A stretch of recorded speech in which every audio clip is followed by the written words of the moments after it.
So I'll tell you one not to do in my view, and I think this I find it appalling के लोग ये advice के हिसाब से देते हैं, and it's just wrong, right? कि लोग Past बोलते returns हैं देखना। हाँ, specially in mutual funds, specially एक बार के लिए, शायद के लिए आप स्टॉक के लिए कर भी लो, एक बार के लिए गलत है वो भी, बट चलो एक बार कर भी लो कि शायद टॉप आउट हो गया, व्हाटएवर। म्यूचुअल फंड्स में तो ये सिन है करना, राइट?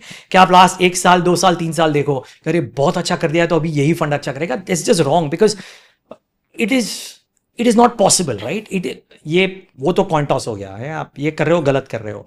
बट मुझे लग रहा है if you identify with the DNA of the fund manager, because that is very important. और कई फंड हाउसेज अभी ये कहते हैं कुशल भाई कि we are fund manager agnostic, कि हमारी हाउस के जो प्रिंसिपल्स ऑफ इन्वेस्टिंग है वो इतने अच्छे लेड आउट हैं दैट मोटा मोटी our house despite fund managers changing will give good returns. तो अगर आप उनकी लॉन्ग हिस्ट्री है और अगर आप देख सको कि ज़्यादा वॉलेटिलिटी नहीं हुई है, देन चलो एक सेफ बैट आप थोड़ा ले सकते हो ऐसा। बट अगर आपको एक म्यूचुअल फंड पोर्टफोलियो आइडियली बनाना है तो 5 या 6 fund more than enough. Because अगर आप, मतलब कई लोगों को मैंने देखा है और कई वो जो डिस्ट्रीब्यूटर्स आते हैं या आरआईएस आते हैं हमारे शो पे, वो बोलते हैं कि द कॉमन प्रॉब्लम इज कि उनके क्लाइंट्स के पास 25-25 फंड होते हैं। तो मोटा मोटी आपने अक्खा मार्केट ही खरीद लिया है ऐसा तो है नहीं कि आपने कुछ भी छोड़ा है, because between 25 funds you probably covered BSE 500, तो फिर आप इंडेक्स फंड ही ले लो, क्या फर्क पड़ता है, right? And probably for the long time my asset allocation in mutual funds is थोड़े छोटे छोटे होंगे, किसी को फेवर कर दिया, किसी डिस्ट्रीब्यूटर ने बोला फेवर कर दिया, ये वो ठीक है, बट मोटा मोटी a lion share would be flexi cap slash multi cap. Because मेरा स्ट्रॉन्ग बिलीफ है दैट इंडिया अभी भी वो मार्केट है जहाँ पे mid cap and small cap if well chosen can give better returns than a large cap fund और a large cap stock और a collection of large cap stocks. Is my personal belief, I may be wrong and I'm, as Rakesh Junjunwala used to say, I reserve the right to be wrong.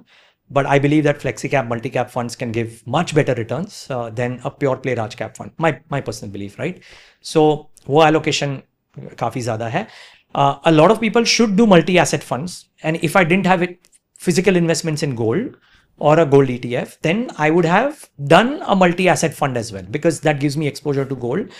And it takes away the risk of trying to decide कि gold में मैं कब entry या exit मारूं, क्योंकि I am not saying that I am better और worse than any of your viewers, but अगर आपके कोई व्यूअर्स होंगे जो या तो स्टडी कर रहे हो फुल टाइम, या तो बिजनेस कर रहे हो, या तो जॉब कर रहे हो फुल टाइम, जो फाइनेंस जॉब नहीं है, तो उनके पास इसको स्टडी करने का टाइम थोड़ा कम है मेरे से, तो मेरा शायद डिसीजन थोड़ा ज़्यादा इन्फॉर्म्ड हो सकता है।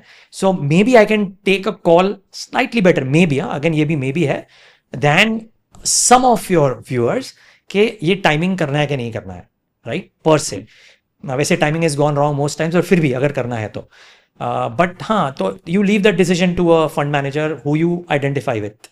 एंड मेरे हिसाब से what has work best for me is if you identify with the DNA of the fund manager. So when I started investing in PPFAS, तो राजीव ठक्कर जी से हमारे स्टूडियो आए थे और उन्होंने 1.5 आवर्स का खुद का पूरा बताया था कि इंटरव्यू दिया था, और बाद में थोड़ा बताया था कि how do they think of investing per it struck a chord with me, तो मैंने बोला यार चालू करते हैं। बहुत छोटा ऐसा भी था अभी तो। क्या ऐसे क्या बोला उन्होंने that struck a chord with you? भाई, so again you think of it, you hear Rajeev Thakkar के investing principles, you feel that आप वॉरेन बफेट को सुन रहे हो, and for the longest time it's work beautifully, right? For PPFAS, I do not know about the future now, but for the longest time it's work beautifully कि उनका steadfast believe है that go into value and give the right value. आप absurd valuations मत दो stocks को, try and, मतलब inference मेरे हिसाब से is that try and look at the downside as well, कि आप कुछ खरीद रहे हो तो एक बार के लिए downside भी देखो। ये infinite P stocks वगैरह लेना is hazardous, and it is hazardous for a fund manager but more hazardous for an individual investor जिसको पूरा business पता नहीं है, जिसको ins and out या current development शायद पता ना हो, या she or he cannot keep herself or himself abreast with the latest developments, right? And there are various examples of this, right, Kushal bhai, ke a great business need not necessarily be a great stock to invest in, right? And the recent examples you can think of that what a phenomenal business Trent is, but it's not turned out to be a very good stock in the last 6 to 9 odd months, right? beautiful stock for the so many years, but the last 6-9 months have been not great per se. So Rajiv Thakkar का fundamental piece मेरा ये है कि he believes in paying the right value.